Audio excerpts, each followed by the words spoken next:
Chapter 9. The Meanings of Self. Our facts, up to the present, have proved to be illusory.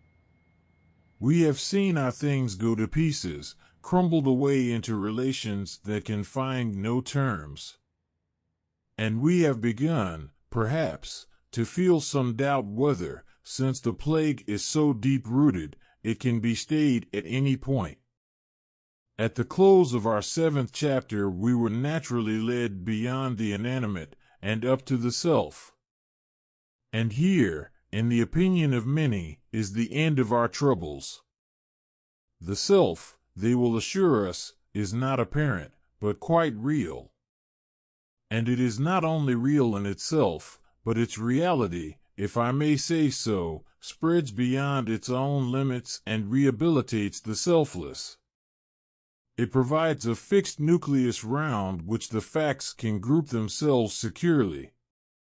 Or it, in some way, at least provides us with a type, by the aid of which we may go on to comprehend the world. And we must now proceed to a serious examination of this claim. Is the self real? Is it anything which we can predicate of reality? Or is it, on the other hand, like all the preceding, a mere appearance, something which is given, and, in a sense, most certainly exists, but which is too full of contradictions to be the genuine fact? I have been forced to embrace the latter conclusion. There is a great obstacle in the path of the proposed inquiry. A man commonly thinks that he knows what he means by his self. He may be in doubt about other things, but here he seems to be at home. He fancies that with the self he at once comprehends both that it is and what it is.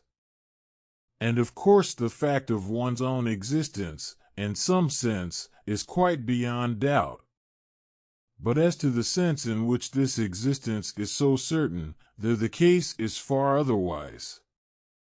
And I should have thought that no one who gives his attention to this question could fail to come to one preliminary result. We are all sure that we exist, but in what sense and what character? As to that we are most of us in helpless uncertainty and in blind confusion. And so far is the self from being clearer than things outside us that, to speak generally, we never know what we mean when we talk of it. But the meaning and the sense is surely for metaphysics the vital point. For, if none defensible can be found, such a failure, I must insist, ought to end the question. Anything the meaning of which is inconsistent and unintelligible is appearance, and not reality. I must use nearly the whole of this chapter in trying to fix some of the meanings in which self is used. And I am forced to trespass inside the limits of psychology, as, indeed, I think is quite necessary in several parts of metaphysics. I do not mean that metaphysics is based upon psychology. I am quite convinced that such a foundation is impossible, and that, if attempted, it produces a disastrous hybrid which possesses the merits of neither science. The metaphysics will come in to check a resolute analysis, and the psychology will furnish excuses for half-hearted metaphysics. And there can be really no such science as the theory of cognition. But, on the other hand, the metaphysician who is no psychologist runs great dangers. For he must take up, and must work upon, the facts about the soul, and, if he has not tried to learn what they are, the risk is very serious. The psychological monster he may adopt is certain also, no doubt, to be monstrous metaphysically. And the supposed fact of its existence does not prove it less monstrous. But experience shows that human beings, even when metaphysical, lack courage at some point. And we cannot afford to deal with monsters, who in the end may seduce us, and who are certain sometimes, at any rate, to be much in our way. but I am only too sensible that, with all our care, the danger nearest each is least seen. I will merely mention that use of self which identifies it with the body. As to our perception of our own bodies, there, of course, exists some psychological error. And this may take a metaphysical form if it tries to warrant, through some immediate revelation, the existence of the organism as somehow the real expression of the self. But I intend to pass all this by. For, at the point which we have reached, there seems no exit by such a road from familiar difficulties. 1. Let us then, excluding the body as an outward thing, go on to inquire into the meanings of self. And the first of these is pretty clear. By asking what is the self of this or that individual man, I may be inquiring as to the present contents of his experience. Take a section through the man at any given moment. You will then find a mass of feelings, and thoughts, and sensations, which come to him as the world of things and other persons, and again as himself, and this contains, of course, his views and his wishes about everything. Everything, self and not self, and what is not distinguished as either, in short the total filling of the man's soul at this or that moment. We may understand this when we ask what is the individual at a given time. There is no difficulty here in principle, though the detail would naturally be unmanageable. But, for our present purpose, such a sense is obviously not promising. 2. The congeries inside a man at one given moment does not satisfy as an answer to the question what is self. The self, to go no further, must be something beyond present time, and it cannot contain a sequence of contradictory variations. Let us then modify our answer, and say, not the mass of any one moment, but the constant average mass, is the meaning of self. Take, as before, a section completely through the man, and expose his total psychical contents, only now take this section at different times, and remove what seems exceptional. The residue will be the normal and ordinary matter, which fills his experience, and this is the self of the individual. This self will contain, as before, the perceived environment, in short, the not self so far as that is for the self, but it will contain now only the usual or average not self. And it must embrace the habits of the individual and the laws of his character, whatever we mean by these. His self will be the usual manner in which he behaves, and the usual matter to which he behaves, that is, so far as he behaves to it. We are tending here towards the distinction of the essential self from its accidents, but we have not yet reached that point. We have, however, left the self as the whole individual of one moment, or of succeeding moments, and are trying to find it as the individual's normal constituents. What is that which makes the man his usual self? We have answered, it is his habitual disposition and contents, and it is not his changes from day to day and from hour to hour. These contents are not merely the man's internal feelings, or merely that which he reflects on as his self. They consist quite as essentially in the outward environment, so far as relation to that makes the man what he is. For, if we try to take the man apart from certain places and persons, we have altered his life so much that he is not his usual self. Again, some of this habitual not self, to use that expression, enters into the man's life in its individual form. His wife possibly, or his child, or, again, some part or feature of his inanimate environment, could not, if destroyed, be so made good by anything else that the man's self would fail to be seriously modified. Hence we may call these the constituents which are individually necessary, requisite for the man, that is, not in their vague, broad character, but in their specialty as this or that particular thing. But other tracts of his normal self are filled by constituents necessary, we may say, no more than generically. His usual life gets its character, that is, from a large number of details which are variable within limits. His habits and his environment have main outlines which may still remain the same, though within these the special features have been greatly modified.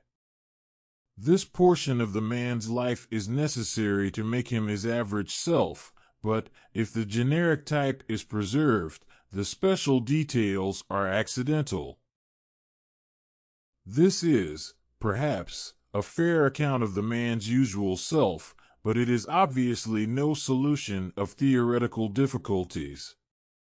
A man's true self, we should be told, cannot depend on his relations to that which fluctuates.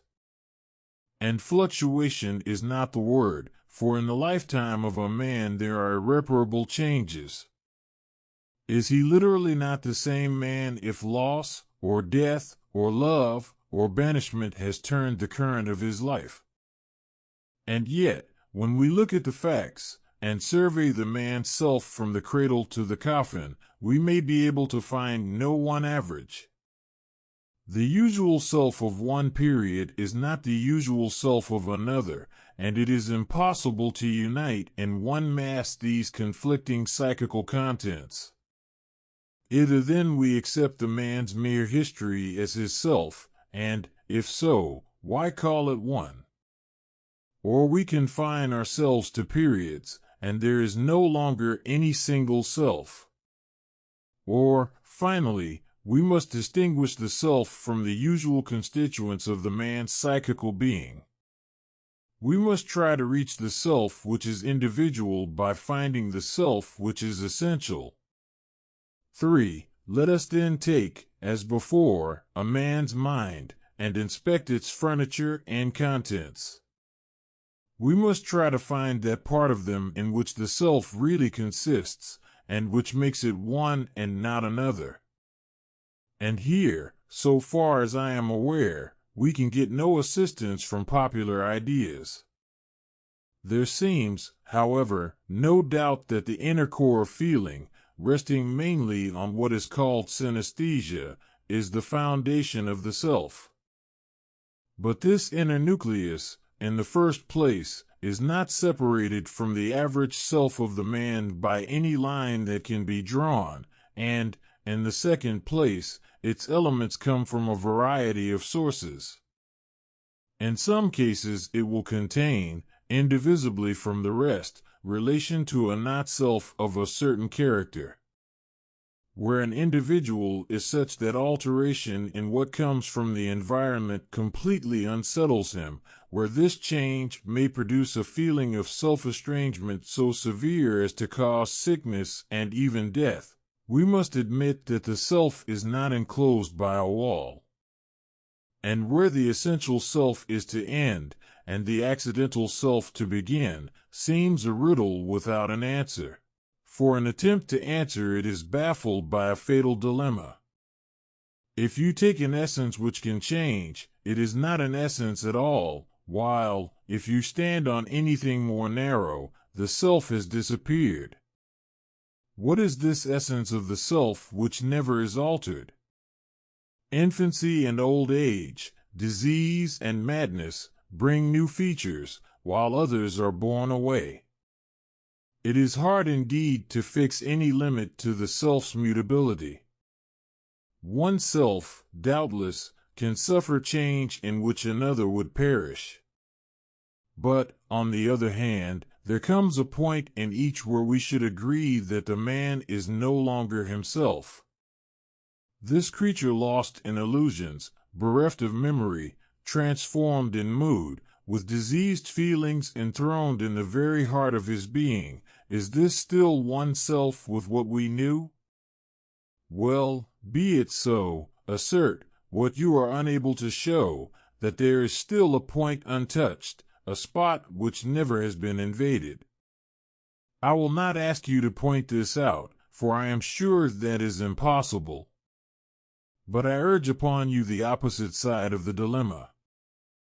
This narrow persisting element of feeling or idea, this fixed essence not servile to all the skyey influences, this wretched fraction and poor atom, too mean to be in danger, do you mean to tell me that this bare remnant is really the self? The supposition is preposterous, and the question wants no answer. If the self has been narrowed to a point which does not change, that point is less than the real self. But anything wider has a complexion which shifts to strange effects, and therefore cannot be one self. The riddle has proved too hard for us. We have been led up to the problem of personal identity, and anyone who thinks that he knows what he means by his self may be invited to solve this. To my mind it seems insoluble, but not because all the questions asked are essentially such questions as cannot be answered. The true cause of failure lies in this, that we will persist in asking questions when we do not know what they mean, and when their meaning perhaps presupposes what is false. In inquiries about identity, as we saw before in Chapter 8, it is all important to be sure of the aspect about which you ask. A thing may be identical or different, according as you look at it. Hence, in personal identity the main point is to fix the meaning of person, and it is chiefly because our ideas as to this are confused that we are unable to come to a further result. In the popular view, a man's identity resides mainly in his body. There, before we reflect much, lies the crucial point. Is the body the same? Has it existed continuously? If there is no doubt about this, then the man is the same, and presumably he has preserved his personal identity. Whatever else we like to say has invaded or infected it. But, of course, as we have seen, this identity of the body is itself a doubtful problem. And even apart from that, the mere oneness of the organism must be allowed to be a very crude way of settling personal sameness.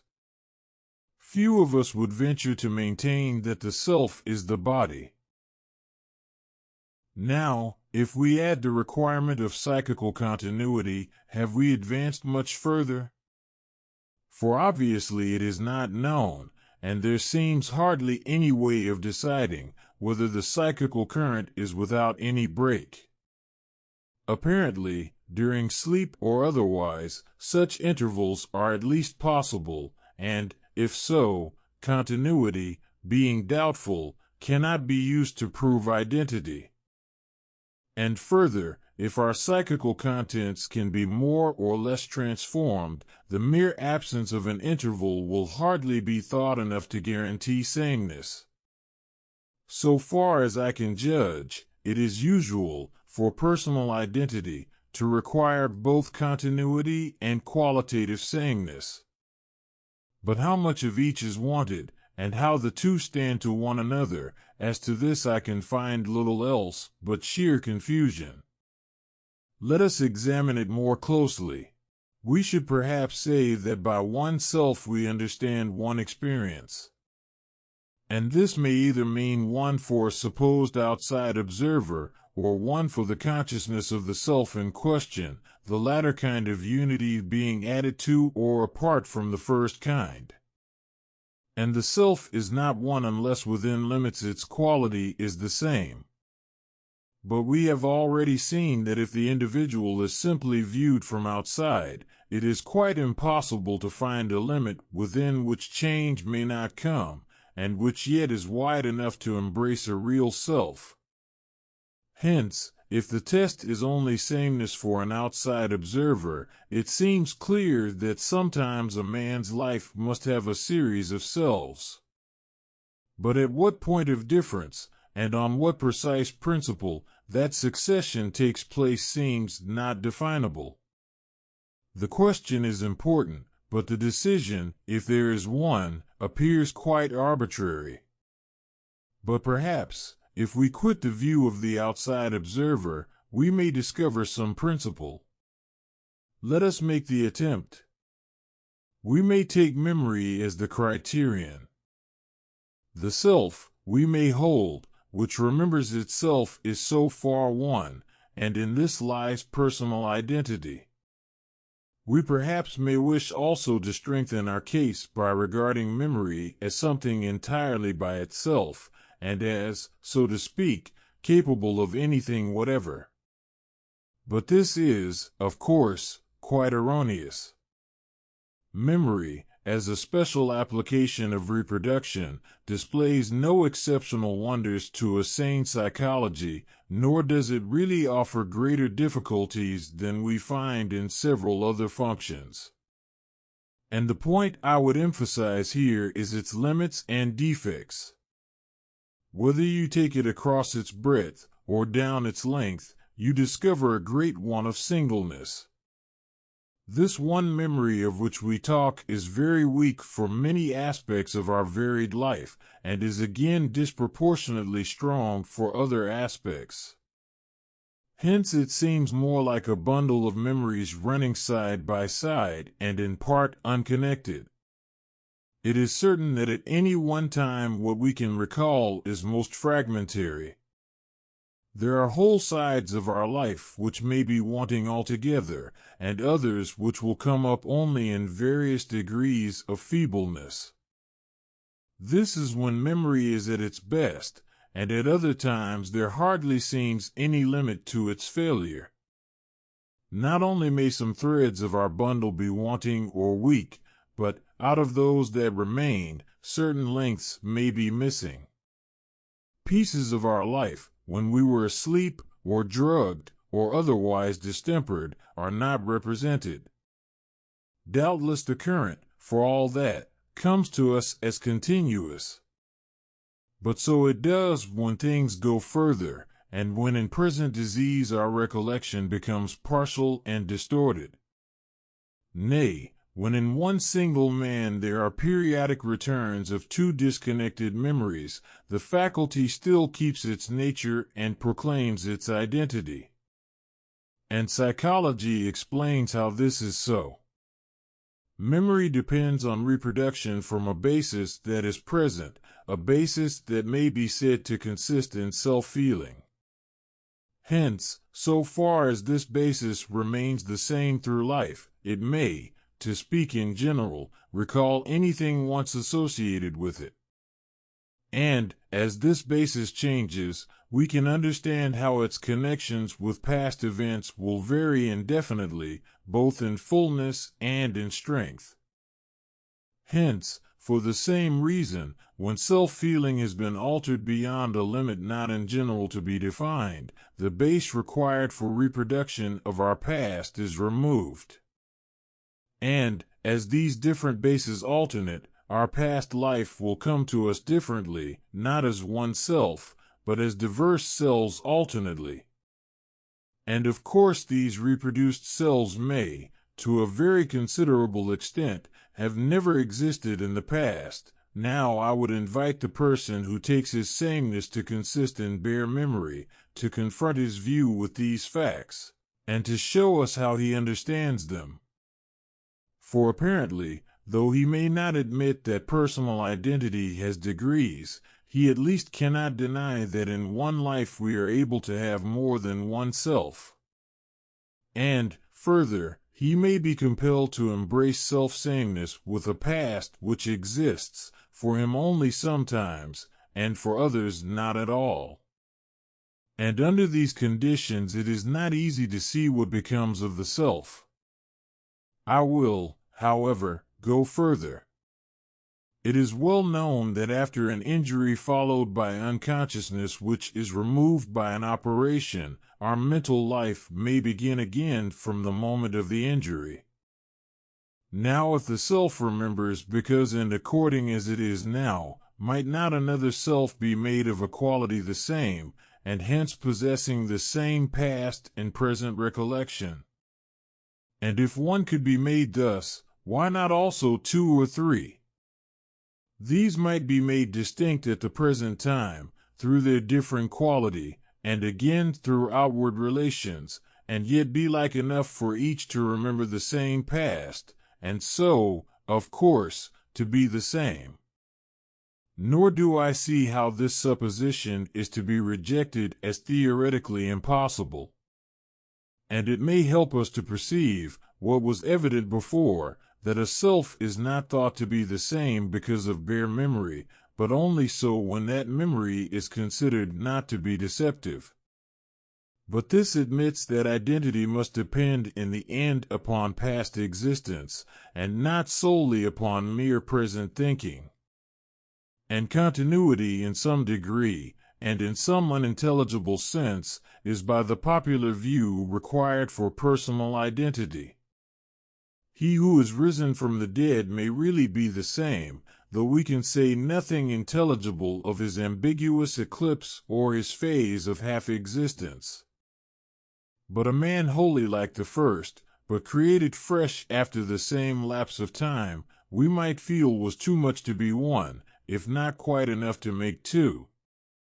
Thus it is evident that, for personal identity, some continuity is requisite, but how much no one seems to know.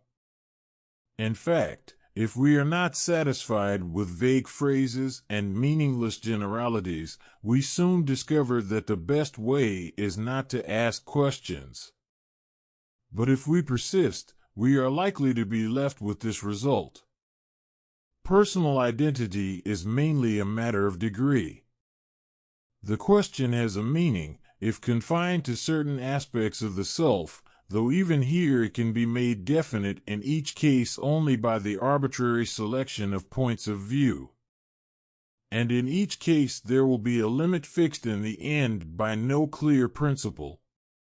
But in what the general sameness of one's self consists is a problem insoluble because it is meaningless. This question, I repeat it, is sheer nonsense until we have got some clear idea as to what the self is to stand for. If you ask me whether a man is identical in this or that respect, and for one purpose or another purpose, then, if we do not understand one another, we are on the road to an understanding. In my opinion, even then we shall reach our end only by more or less of convention and arrangement.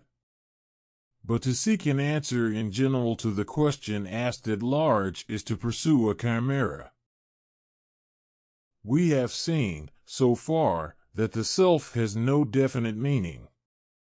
It was hardly one section of the individual's contents, nor was it even such a section, if reduced to what is usual and taken somehow at an average. The self appeared to be the essential portion or function, but in what that essence lies no one really seemed to know. We could find nothing but opinions inconsistent with each other, not one of which would presumably be held by any one man, if he were forced to realize its meaning.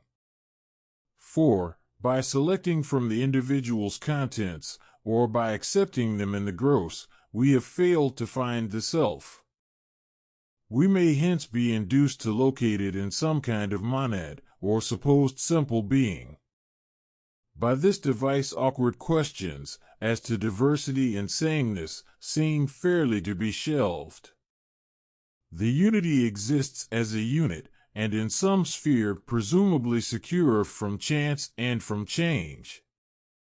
I will here first recall our result which turned out adverse to the possibility of any such being. And secondly, I will point out in a few words that its nature is most ambiguous. Is it the self at all, and, if so, to what extent and in what sense?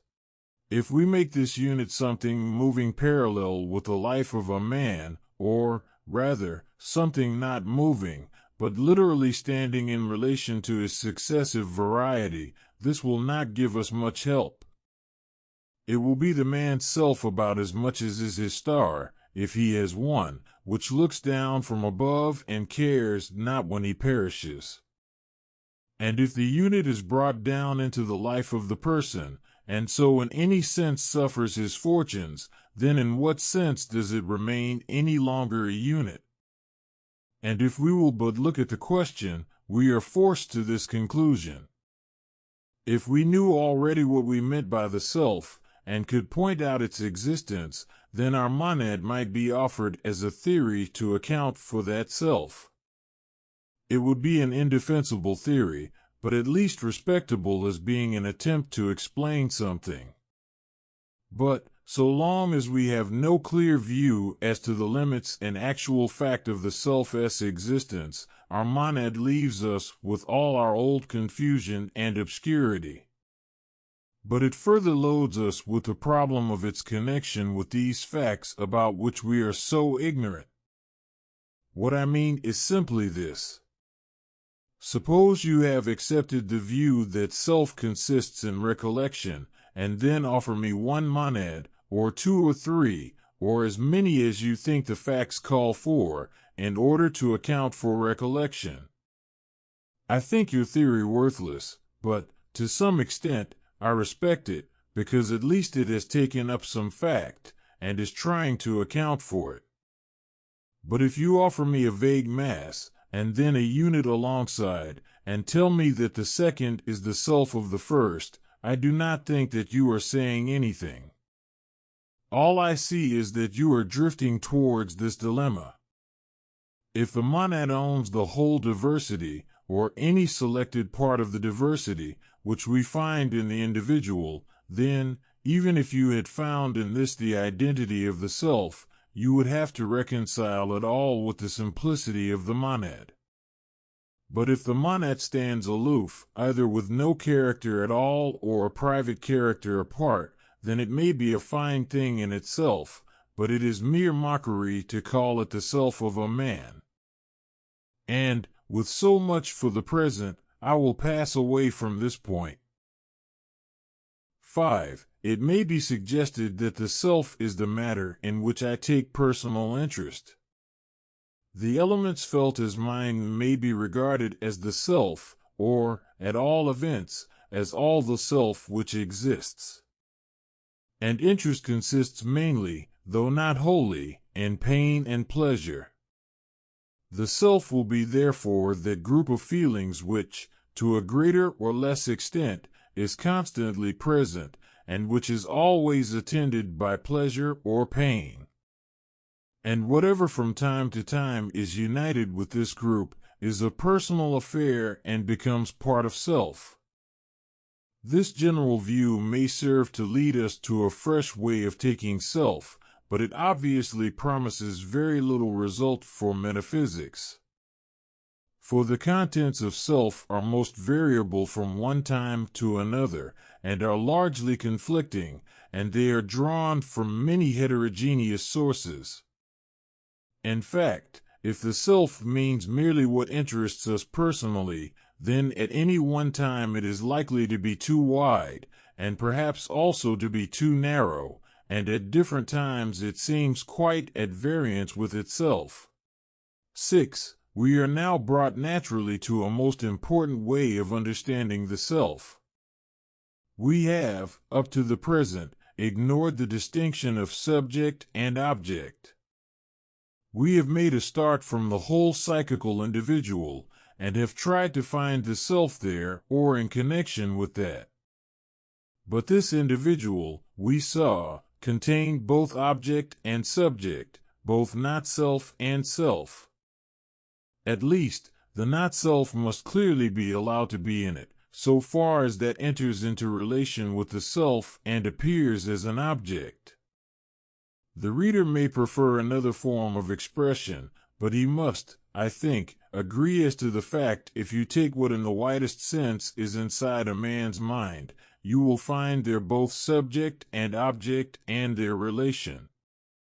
This will, at all events, be the case both in perception and thought, and again in desire and volition.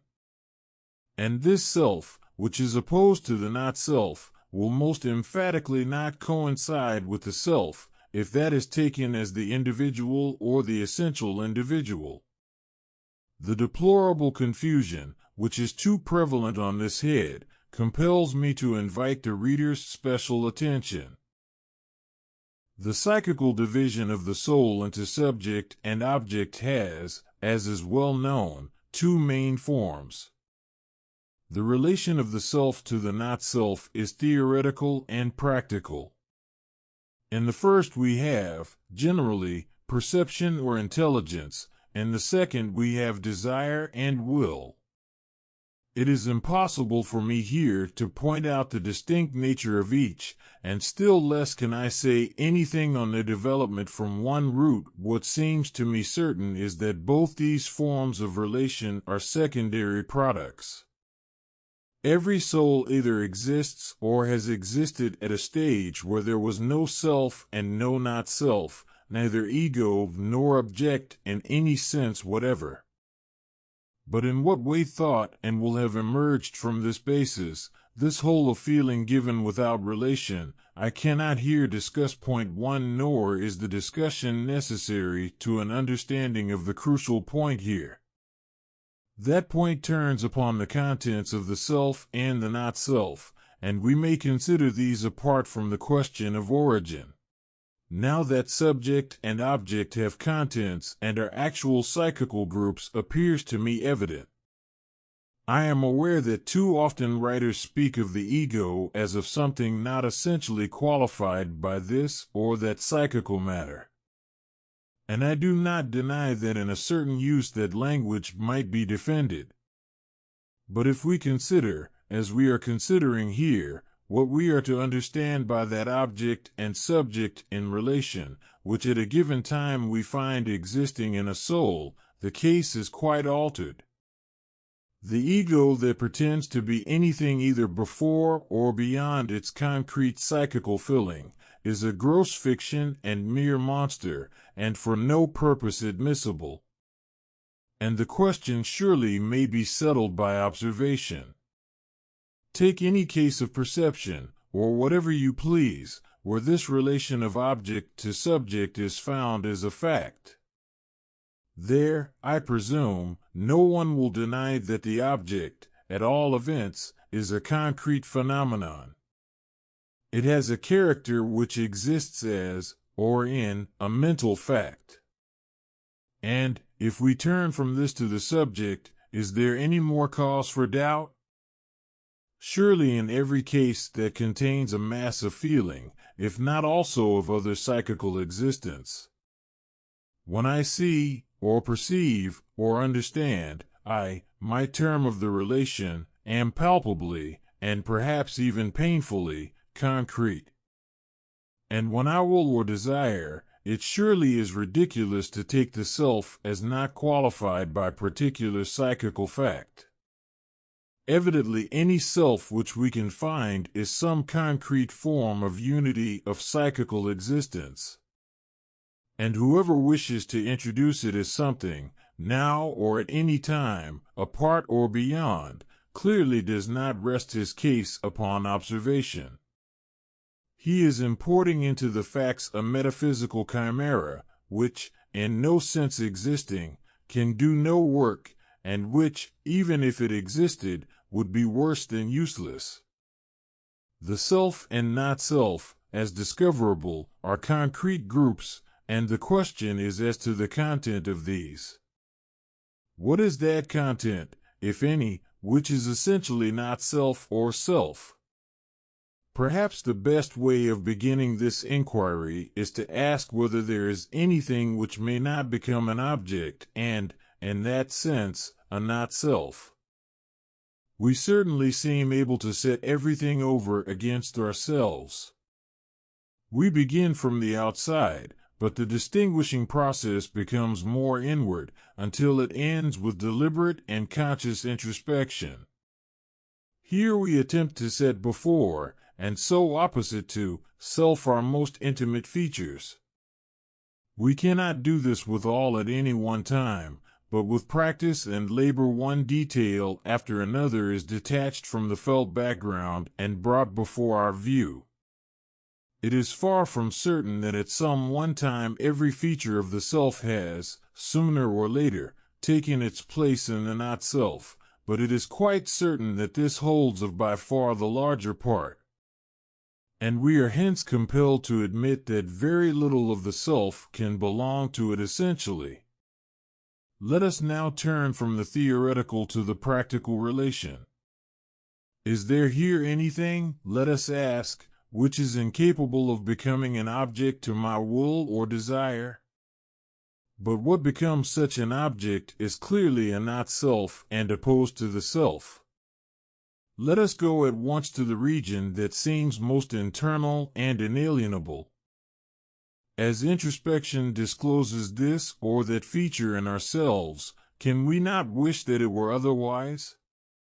May not everything that we find within us be felt as a limit and as a not-self, against which we either do, or conceivably might, take, for instance, some slight pain?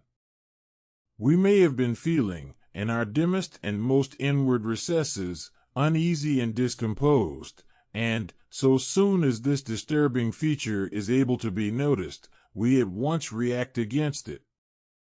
The disquieting sensation becomes clearly a not-self, which we desire to remove. And, I think, we must accept the result that, if not everything may become at times a practical not-self, it is at least hard to find exceptions. Let us now, passing to the other side of both these relations, ask if the not-self contains anything which belongs to it exclusively. It will not be easy to discover many such elements. In the theoretical relation, it is quite clear that not everything can be an object, altogether and at once. At any one moment that which is in any sense before me must be limited. What are we to say then becomes of that remainder of the not-self which clearly has not, even for the time, passed wholly from my mind? I do not mean those features of the environment to which I fail to attend specially, but which I still go on perceiving as something before me. I refer to the features which have now sunk below this level. These are not even a setting or a fringe to the object of my mind. They have passed lower into the general background of feeling, from which that distinct object with its indistinct setting is detached. But this means that for the time they have passed into the self. A constant sound will afford us a very good instance. That may be made into the principal object of my mind, or it may be an accompaniment of that object more or less definite. But there is a further stage, where you cannot say that the sensation has ceased, and where yet it is no feature in what comes as the not-self. It has become now one among the many elements of my feeling, and it has passed into that self for which the not-self exists.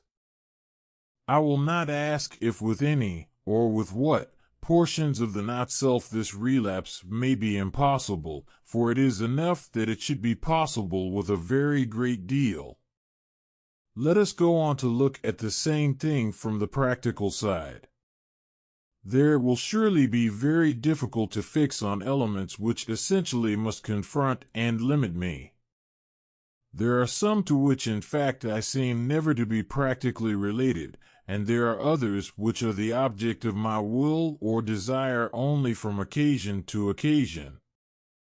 And if we cannot find anything which is essential to the not-self, then everything, it would appear, so far as it enters my mind, may form part of the felt mass. But if so, it would seem for the time to be connected with that group against which the object of will comes. And thus once again the not-self has become self. The reader may have observed one point on which my language has been guarded. That point is the extreme limit of this interchange of content between the not-self and the self. I do not for one moment deny the existence of that limit. In my opinion, it is not only possible, but most probable, that in every man there are elements in the internal felt core which are never made objects, and which practically cannot be.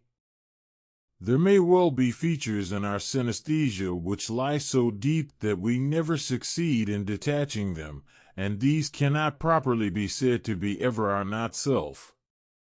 Even in the past we cannot distinguish their speciality.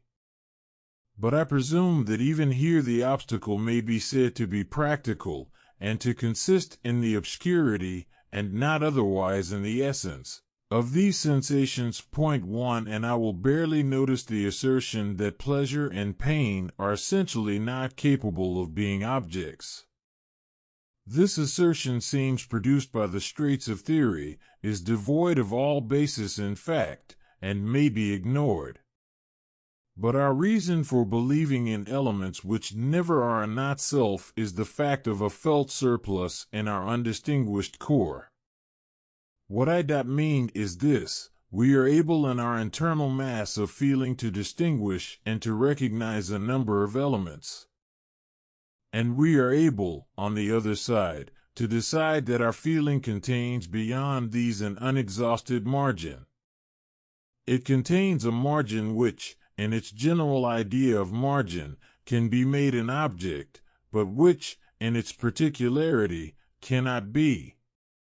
But from time to time this margin has been encroached upon, and we have not the smallest reason to suppose that at some point in its nature lies a hard and fast limit to the invasion of the not-self.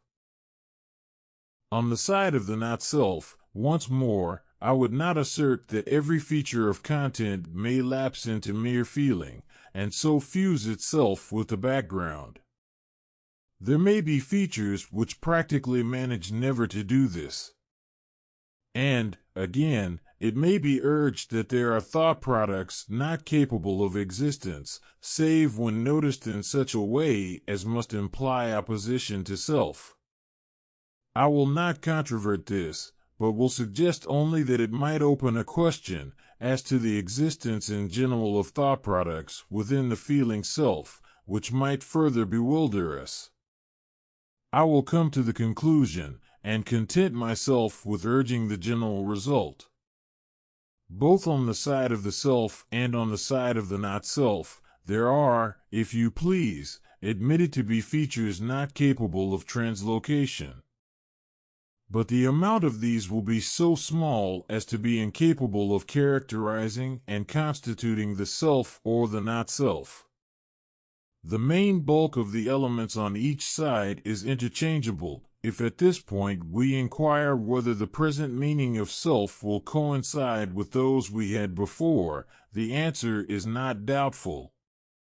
For clearly well nigh everything contained in the psychical individual may be at one time part of self and at another time part of not-self. Nor would it be possible to find an essence of the man which was incapable of being opposed to the self as an object for thought and for will. At least, if found, that essence would consist in a residue so narrow as assuredly to be insufficient for making an individual. And it could gain concreteness only by receiving into its character a mortal inconsistency. The mere instance of internal volition should by itself be enough to compel reflection. There you may take yourself as deeplying and as inward as you please, and may narrow it to the center. Yet these contents may be placed in opposition to yourself, and you may desire their alteration. And here surely there is an end of any absolute confinement or exclusive location of the self. For the self is at one moment the whole individual, inside which the opposites and their tension is contained, and, again, it is one opposite, limited by and struggling against an opponent, and the fact of the matter seems this: the whole psychical mass, which fills the soul at any moment, is the self so far as this mass is only felt so far, that is, as the mass is given together in one whole, and not divisible from the group which is especially connected with pleasure and pain. This entire whole is felt as self. But, on the other side, elements of content are distinguished from the mass, which therefore is, so far, the background against which perception takes place. But this relation of not self to self does not destroy the old entire self. This is still the whole mass inside which the distinction and the relation falls. And self in these two meanings coexists with itself, though it certainly does not coincide. Further, in the practical relation a new feature becomes visible. There we have, first of all, self as the whole felt condition. We have, next, the not-self which is felt as opposing the self. We have, further, the group which is limited and struggles to expand, so causing the tension. This is, of course, felt specially as the self, and within this there falls a new feature worth noticing. In desire and volition we have an idea held against the existing not-self, the idea being that of a change in that not-self.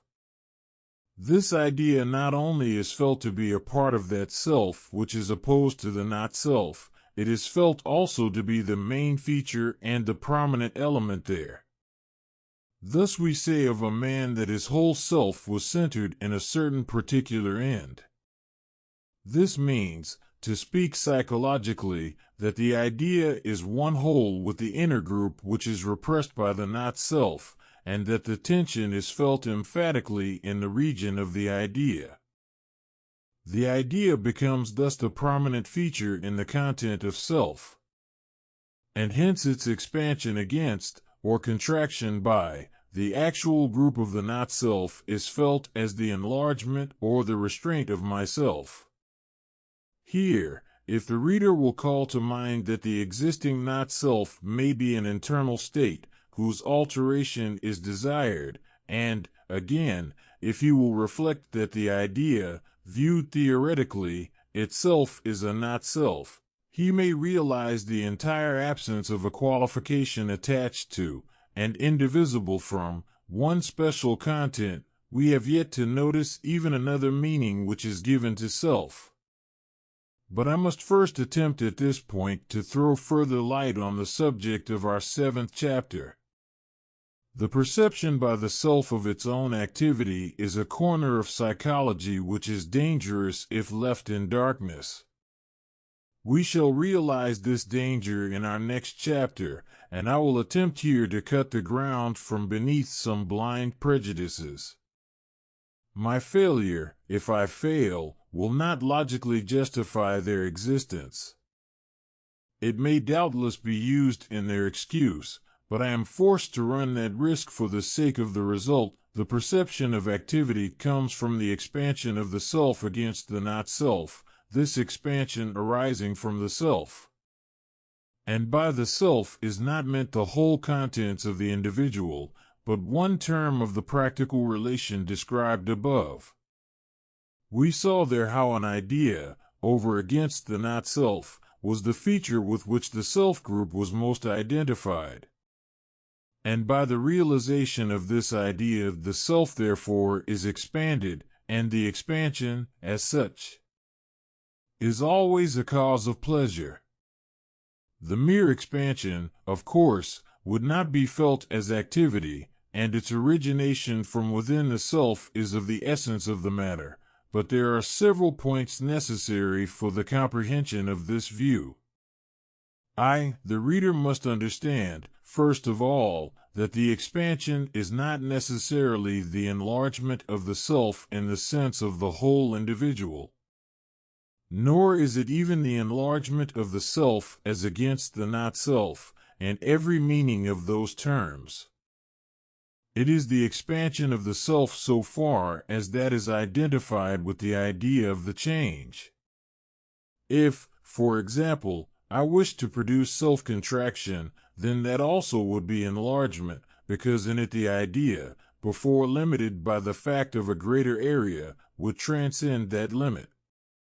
Thus even self-destruction is relative expansion, so long as the activity lasts. And we may say, generally, The self here is that in which it feels its chief interest, for this is both indivisible from and prominent in its inmost being. No one who misses this point can understand what activity means. Point 2. This leads us to a difficulty.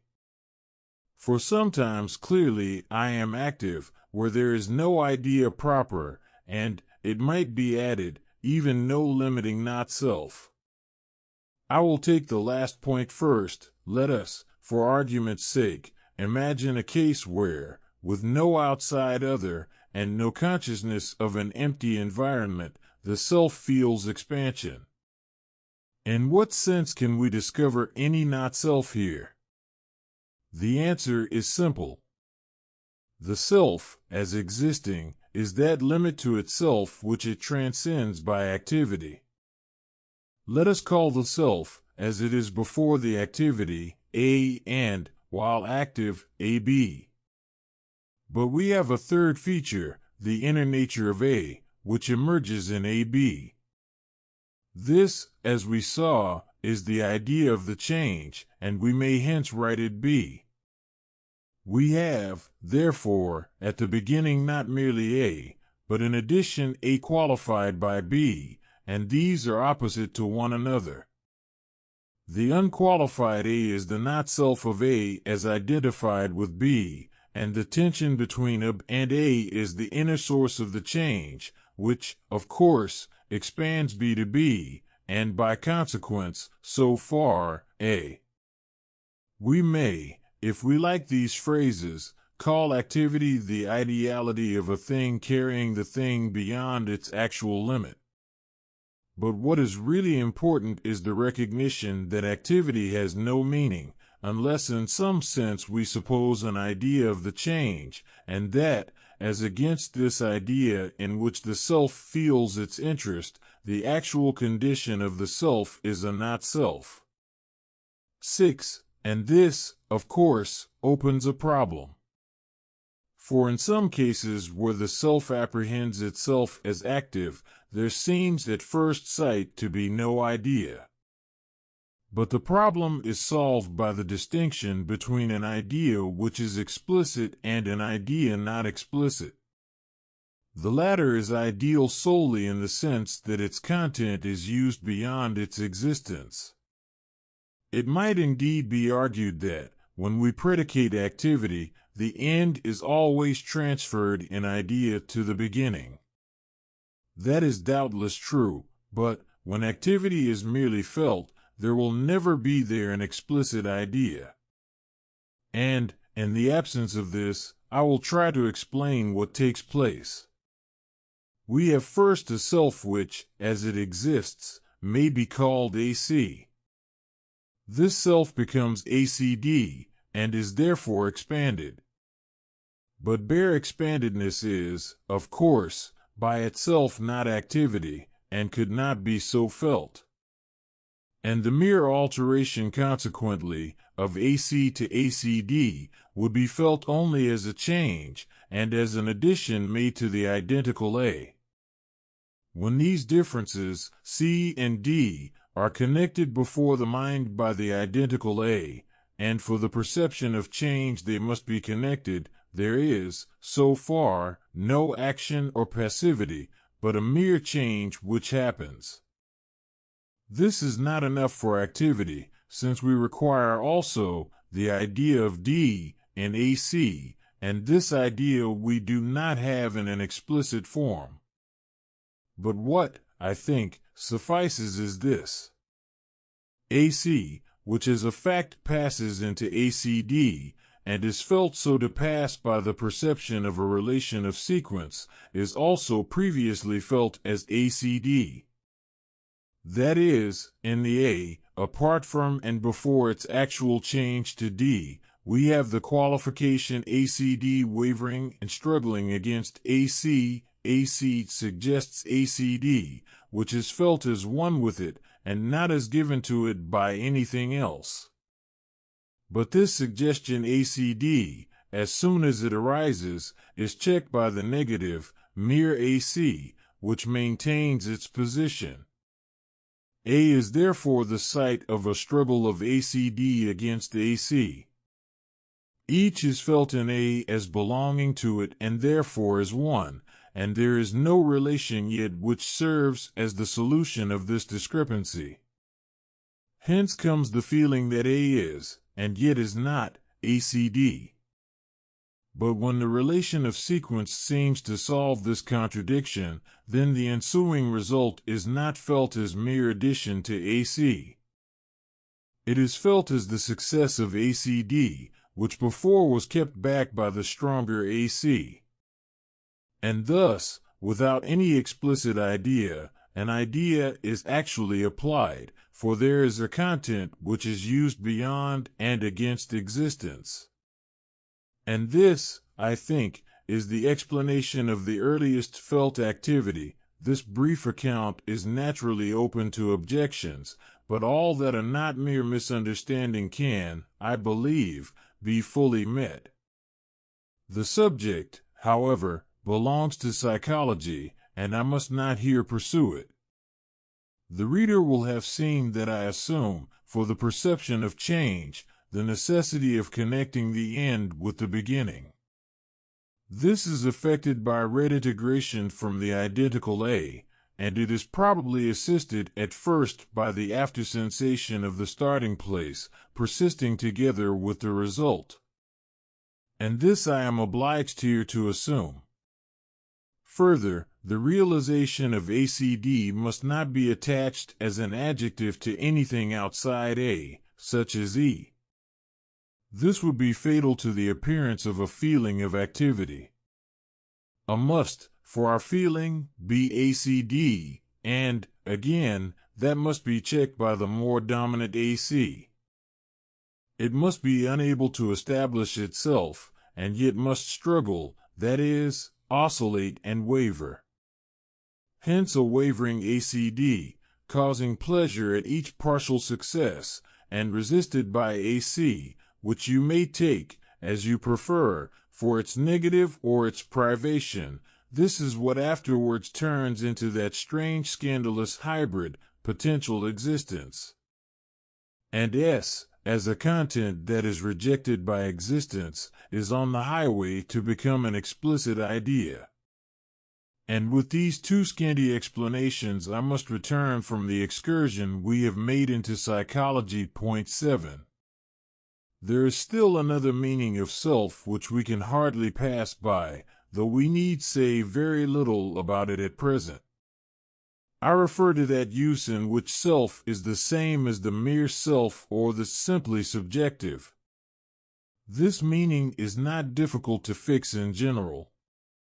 Everything which is part of the individual's psychical contents, and which is not relevant to a certain function, is mere self to that function. Thus, in thinking, everything in my mind, all sensations, feelings, ideas which do not subserve the thought in question, is unessential. And, because it is self, it is therefore mere self. So, again, in morality or in aesthetic perception, what stands outside these processes, if they are what they should be, is simply subjective, because it is not concerned in the object of the process. Mere self is whatever part of the psychical individual is, for the purpose in hand, negative. It, at least, is irrelevant, and it may be even worse. This in general is clearly the meaning, and it surely will give us no help in our present difficulties. The point which should be noticed is that it has no fixed application. For that which is objective and essential to one kind of purpose may be irrelevant and subjective to every other kind of purpose. And this distinction holds even among cases of the same kind. That feature, for example, which is essential to one moral act may be without significance for another, and may therefore be merely myself. In brief, there is nothing in a man which is not thus objective or subjective, as the end which we are considering is from time to time changed. The self here stands for that which, for a present purpose, is the chance self. And it is obvious, if we compare this meaning with those which have preceded, that it does not coincide with them. It is at once too wide and too narrow. It is too wide, because nothing falls essentially outside it, and yet it is too narrow, because anything, so soon as you have taken that in reference to any kind of system, is at once excluded from the mere self. It is not the simply felt, for it is essentially qualified by negation. It is that which, as against anything transcending mere feeling, remains outside as a residue. We might, if we pleased, call it what, by contrast, is only the felt. But then we must include under feeling every psychical fact, if considered merely as such and as existing immediately. There is, however, here no need to dwell any further on this point. I will briefly resume the results of this chapter. We had found that our ideas as to the nature of things, as to substance and adjective, relation and quality, space and time, motion and activity, were in their essence indefensible. But we had heard somewhere a rumor that the self was to bring order into chaos. And we were curious first to know what this term might stand for.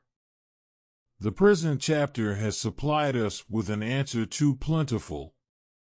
Self has turned out to mean so many things, to mean them so ambiguously, and to be so wavering in its applications, that we do not feel encouraged. We found, first, that a man's self might be his total present contents, discoverable on making an imaginary cross-section. Or it might be the average contents we should presume ourselves likely to find, together with something else which we call dispositions. From this we drifted into a search for the self as the essential point or area within the self, and we discovered that we really did not know what this was. Then we went on to perceive that, under personal identity, we entertained a confused bundle of conflicting ideas.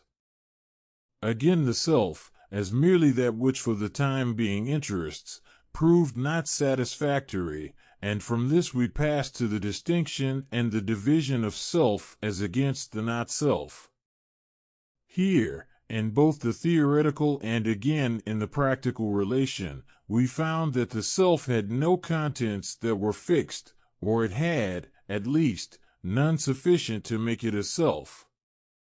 And in that connection we perceived the origin of our perception of activity.